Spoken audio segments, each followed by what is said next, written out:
लोकसभा निवडणुकीत भारतीय जनता पार्टीचे उमेदवार आमदार राम सातपुते यांच्या प्रचारार्थ सोलापुरातील कर्णिक नगरच्या लिंगराज वाल्याळ मैदानावर उत्तर प्रदेशचे मुख्यमंत्री योगी आदित्यनाथ यांच्या सभेचे आयोजन करण्यात आले होते।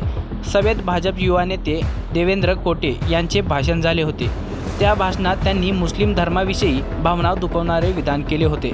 1 मे रोजी झालेल्या जाहीर सभेत माजी नगरसेवक देवेंद्र कोटे यांनी भाषण केले होते। त्यांच्या विरोधात मुस्ताक महबूब शेख यांनी जेलरोड पोलीस ठाण्यात तक्रार दिली होती।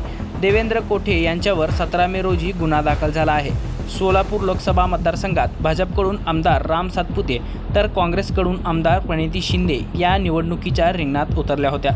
दोन्ही पक्षांच्या उमेदवारांच्या प्रचारासाठी सोलापुरात राष्ट्रीय पातळीवरील नेते सोलापुरात येत होते। दरम्यान मुख्यमंत्री योगी आदित्यनाथ यांच्या सभेमध्ये देवेंद्र कोटे यांनी धार्मिक भावना दुखवणारे त्यांच्यावर गुन्हा दाखल झाला आहे।